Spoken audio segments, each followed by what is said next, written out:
This is indieJourno.com. I'm Paul Matadeen, and joining me is Alex Clark. He is with the group Consumer Advocates for Smoke-Free Alternatives. His group is applauding the FDA's new vision for tobacco and nicotine. Alex, first of all, thank you for joining me. Thanks for having me. Absolutely. Talk to us about your interpretation of that new vision in case our viewers are not quite sure what that means. Sure. So the FDA announcement on Friday, the 28th, Dr. Scott Gottlieb laid out the FDA is sort of refocusing their tobacco regulation efforts to focus on nicotine. And this, one of the immediate proposals is to lower the nicotine content in combusted cigarettes. This is a bit of a controversial move. It's certainly not a new idea. The previous administration had talked about this as well, but that was sort of the headline coming out of this. So we're focusing now on nicotine and not cigarettes, which are kind of like the marketed way of the marketing, if you will. Yeah, it's more about changing the conversation about tobacco and more focusing on how the agency views nicotine, which kind of opens up the conversation to entertaining ideas about lower risk options for consuming nicotine. The standard tobacco control narrative has been that all tobacco is bad, all tobacco is dangerous, and all tobacco should be heavily regulated. In fact, many of these organizations support prohibition, basically. Right. So by refocusing FDA's efforts to nicotine, like I said, you can sort of open up that conversation to entertain harm reduction strategies. So not necessarily prohibition, but more understanding the drug and managing that risk. Yeah, it's, this is a signal that FDA is more interested now in looking into how and why people use nicotine and tobacco products, and the best way to get smokers to switch to a lower risk product. We of course know about the marketing campaigns out there right now. Some are downright in your face about smoking causes death. Your organization seems to suggest that that's not effective. Am I right? It's been effective to a point, talking about these products in such an extreme way and shaming people for smoking. Generally the coercive measures that tobacco control has taken has had a certain effectiveness, but where we're at today with sort of a die-hard group of people who use cigarettes,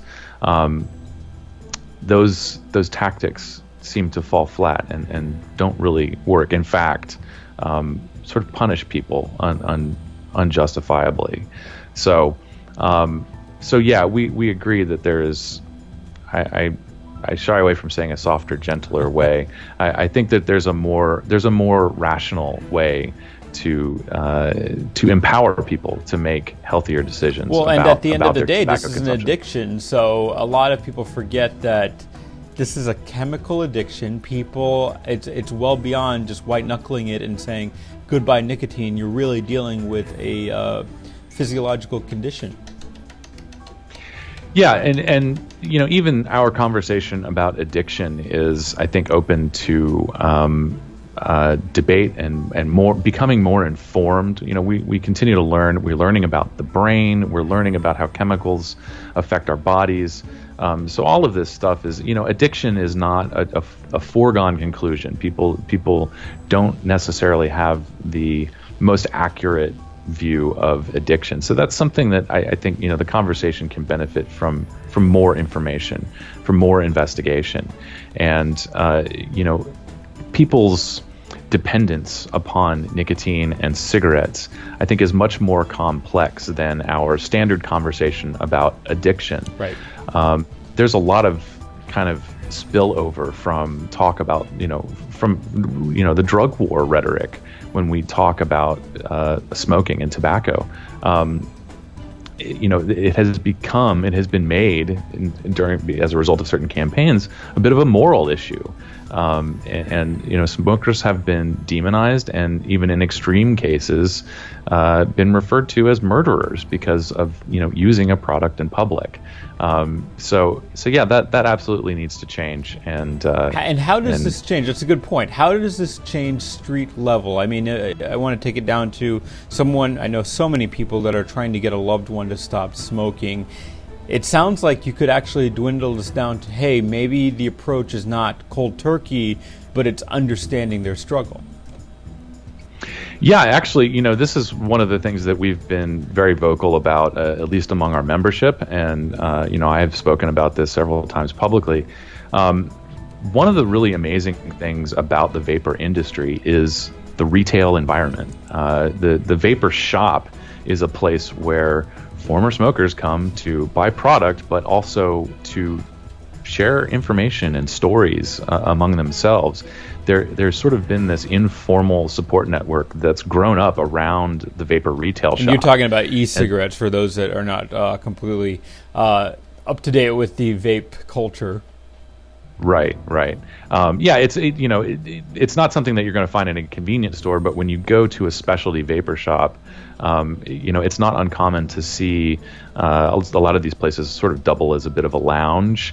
And so, you'll have customers that are hanging out on the couch, enjoying a vape and trying out different products. And if a new person walks in off the street, it's not uncommon to see one of those people sort of step up and offer their personal story of success.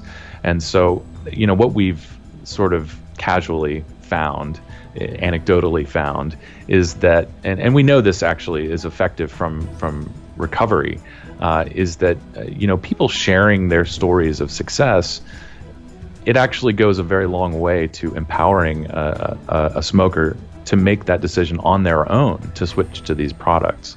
One of the things that we have been working on for years is collecting testimonials from people who switch to a low-risk product. Right now, we have over 11,000 stories on our website. If you just Google CASA testimonials, right, you'll find a large collection of people who have successfully used these products. Well, it certainly sounds like the conversation is changing. The FDA and groups like your own taking the lead on that, and hopefully we can stay in touch to discuss this as things change. It's a topic that is very close to a lot of people. Yeah, smoking does not discriminate. The statistics, of course, say that low-income, low-education people tend to smoke more than others, but, there are smokers all the way up the chain in the highest reaches of government and professions. Everybody has a story about a smoker that's close to them that could really benefit from change. Alex, thank you for joining me. Thank you.